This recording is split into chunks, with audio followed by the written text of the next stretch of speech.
right, guys, back from my vacation with my buddies up in New York. We do a thing called Buddy Fest. It was pretty wild, good time. But it was, it was just bizarre. I got trapped in Miami. I was like Gilligan. An 8-hour trip turned into a 20-hour trip, and I had to take a 7-hour ride down to see the guys. And then on the way back to the 7-hour trip to get back, my car broke down in the Bronx. My buddy's car broke down in the Bronx. It was wild. Had a great time, though.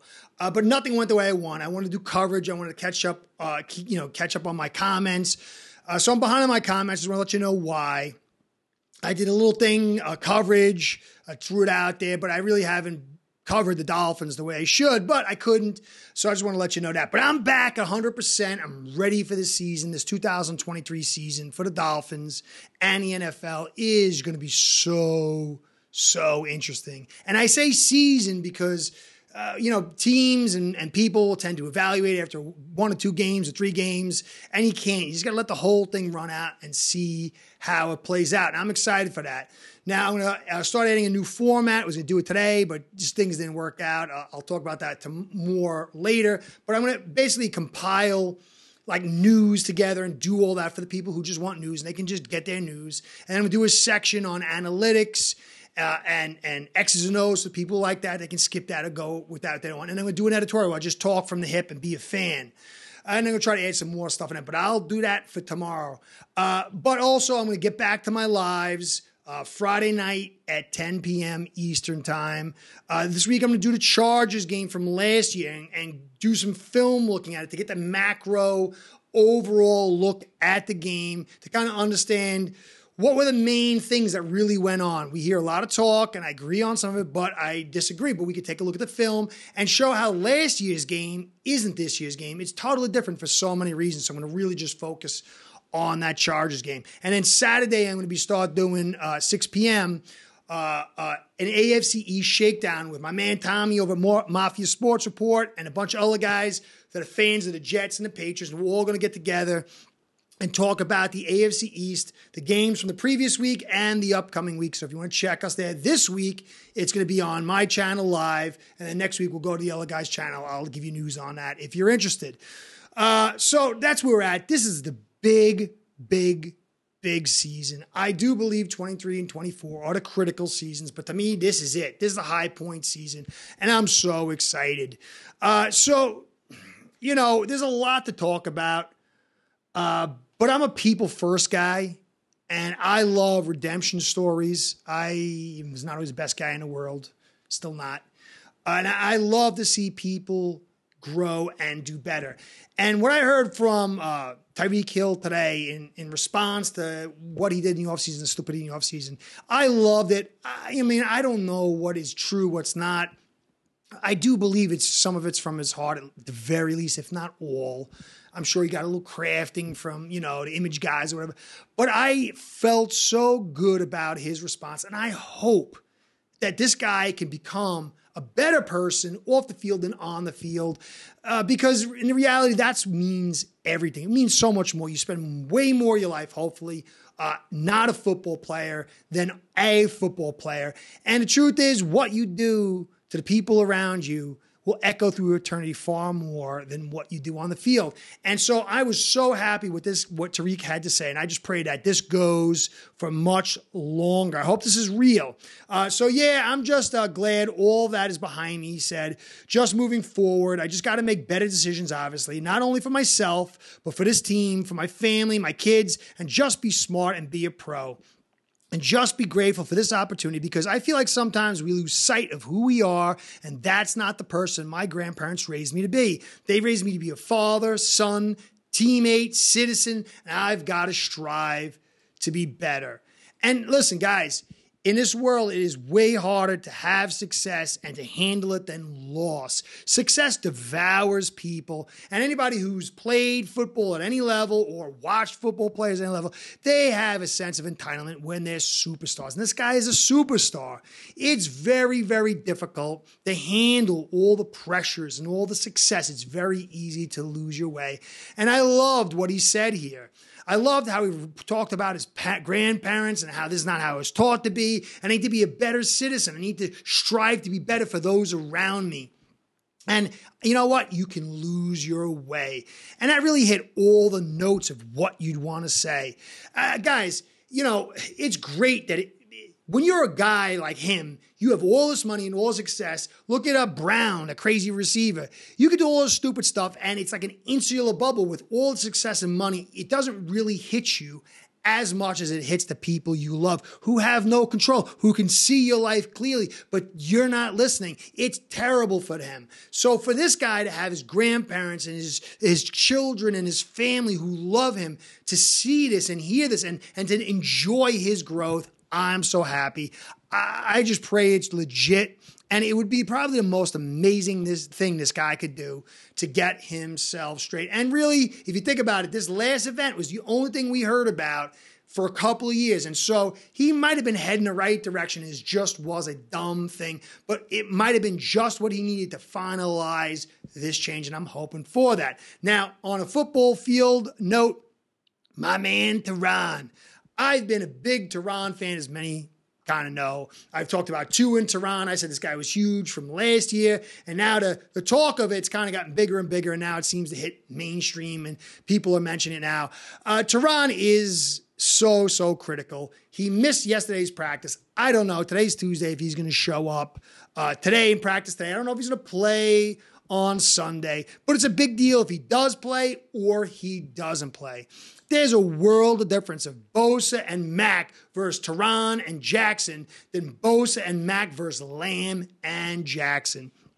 Some people don't like my eval on Jackson. We'll see. I might be wrong. I always hold to that. I am not a guru. We will see. But Mach and Bosa will show the proof in the pudding or not. But man, with Lamb and Jackson, who both struggle with power, both struggle to run block, it's going to be a very, very difficult day for this offense without Tehran. Because we love to run that zone stretch. And if you get Bosa and Mach against Lamb and Jackson, they're going to stifle that edge. They're going to constrict it. And then it makes it much easier to handle the cutback lanes. And this team needs to run the football. So if Tehran's in, I feel good about what we got. I think he can handle Bosa or Mach and set that edge. And that's going to go a long way with what we want to do.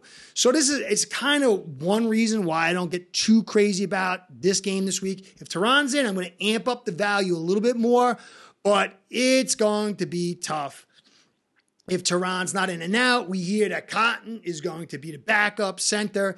And truth be told, I mentioned it lightly, but I like him at center. From what I've seen with this guy's technique and ability to use his hands and his balance and his lower body, I think he could play center. I think he's from a skill set standpoint. Don't know if he can snap. Don't know if he can make the calls. We'll see about that. But I like him much better at center than guard. And now we also see Tehran is number one at left tackle, but we don't know if he's going to play or not. That might, of course, he's going to be there. But now we see Eichenberg as the number one left guard. To me, that's concerning. I don't like Wynn and I don't like Eichenberg, but I sure want Wynn over Eichenberg. Is that legit? This week McDaniel was asked about Wynn. If he's going to be the star, he said he's going to get snaps during the week, but I don't know how many snaps he's going to get, come game time. And that's what he's got to do. He's not going to lay his cards out. I think a couple of years ago, it was Jackson moved to guard and somebody let it out during the week when they shouldn't. And Flores got pissed off because it gave the other team an edge. And it's true, it does. Not a huge edge, but it's a little piece. So McDaniel did the right thing. I just don't like Eichenberg as a starter. Not too hot to trot on Wynn, but I sure like it better than Eichenberg. This left guard position is going to play a big piece, especially if Tehran's not in there. So White over Skyler was a bit of a talk, and somebody said out there that, look, you don't pay somebody this much guaranteed money to have him the third string quarterback. And I think what you saw week one was a bad offensive line. And I think White will do fine. I think White's got more stripes in him. He's able to handle the pressure more, able to handle the beatings more. If you watch him with the Jets last year, he's not a great quarterback, but he's got a little bit better composure and ability to handle things than, say, Skyler, who, if you watch, when he gets the pressure, he gets a little nervous. And so it just makes sense from a numbers standpoint, from an experience standpoint. But also, Skyler is a guy you want to develop, and the framework around the player sets their confidence, it sets their development. And this guy's taken a beating. He's had the snot beat out of him behind a bad offensive line, and he's a guy you can develop in the right framework. He's not an elite talent. He might get better, but getting beat up week after week and always under pressure is not going to set his confidence.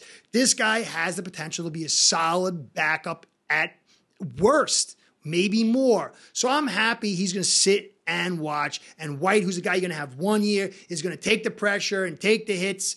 And I don't know. I'm not too upset over that. Now, the Chosen's on the practice squad.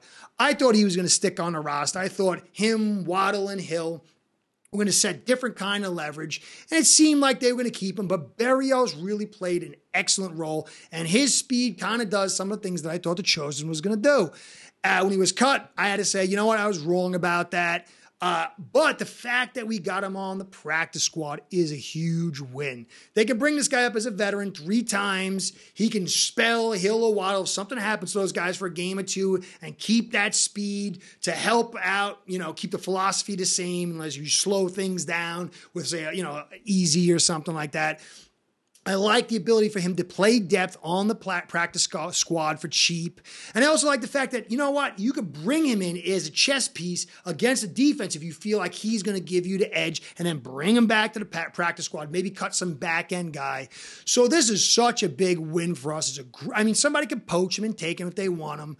I don't know if they will, but it's what a steal. I have to give kudos to Greer for not trying to hold him on to the roster, but letting him go to the wind and then bringing him back on the cheap. Now, Raekwon Davis, I like a lot. Loved what he did in 2020.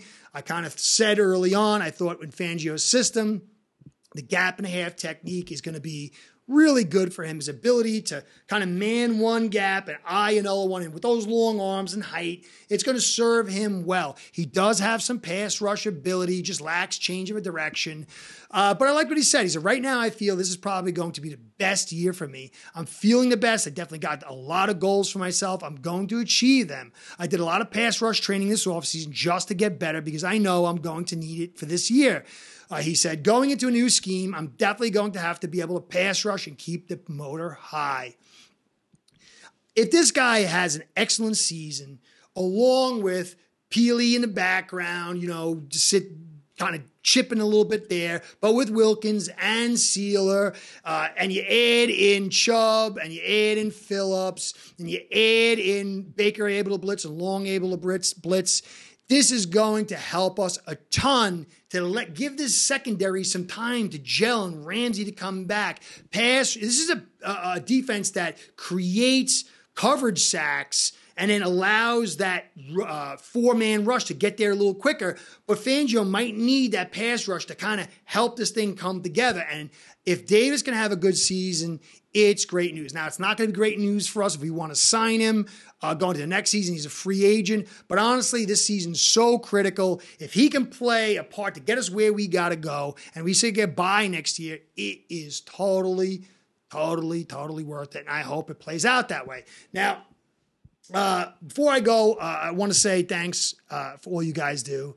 The likes, the subscribes, the comments, the views, all that stuff is the mojo that keeps this show going. It's just what it is. So I'm thankful for all you do. If you can keep subbing, liking, and subscribing and commenting, it will help this channel and keep me doing what I love. So I want to give you a shout out and a shout out to Ace Per Head, because without the two of you, this show ain't going down.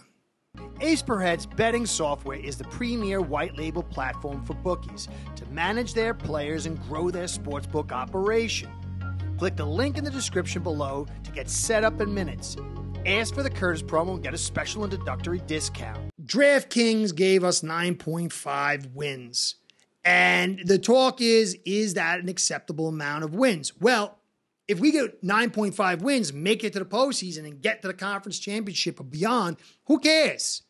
But if we get 9.5 wins and we don't get past, say, the wild card or don't make the postseason, it's unacceptable. It's a disaster, and it says poor things for 2024. Now, I don't like Chris Greer.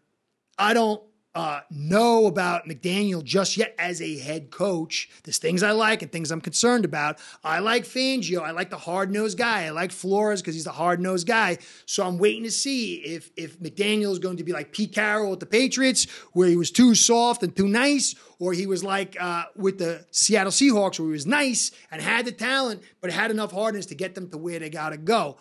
I'm waiting to see that. So I say all that because the reality is, I want this group of guys, Greer, Fangio, and McDaniel, to have 23 and 24. 24 is a slight dip, and honestly, they deserve to come back for these 2 seasons, and then we make our final grade. For me, my final grade on Greer will come this season. But I know he'll be back next year. I know all these guys will be back, and they should. There's no way we can let these guys. I mean, you let Greer go and bring a new GM. He's going to change things, and you got a semi-high point year in 24. It's going to put the monkey in the wrench. They need these bowl seasons, and then after that, we clean house, move on, or continue with these guys. So I don't think it's acceptable for 9.5 wins. I don't think it means it. It definitely doesn't seem to bode well for 24. But this group needs these 2 years. Unacceptable, but we got 2 years worth of these guys. Let's hope they make it happen. Let's hope they get 12.5 or 13.5. So that's that. But it will be a disaster to have 9.5 wins and no postseason. Now, Mostert is the back for us. I said, we're not going to get Cook. I said, we're not going to get Taylor. To be fair, at the end of those story arcs, I was kind of thinking of maybe because there was so much buzz. But early on, I didn't think so because I don't think they would really bring enough to the table, given all our elements to support them. I thought with what we got, what we need in money, that Mostert and A-Chain and Wilson and Ahmed would be enough to carry us where we got to go. And Mostert, to me, is an excellent back. His big problem is he's a little bit older and he hasn't been able to stay healthy, but he's bulked from 205 to 215. And, the reality is, as season goes, you lose weight. Especially running backs. They're taking beatings. They're getting nicked. They can't lift as much. The muscle mass diminishes. They can't keep the weight on. And, that's just the way it's going to be. So he's not going to be 215 probably by the end of the season. But it's a better place to start at 215 than 205. And if Mostert can stay healthy with this little bit extra weight, get a few extra broken tackles, and play through the season without any major injuries and get into that postseason, this guy uplifts the offensive line with his physicality, with his ability to make small little cuts, to go against the grain in small little cuts, and to drive his way through to uplift this offensive line. He's perfect for what we want to do in the zone stretch, and he's the best back we have. So this 215 could be a great thing, and I'm hoping it is. We need to run the football. This offensive line is not good at run blocking, but these runners, they just need those pop plays. And if they get a couple of them, it's going to be what we need.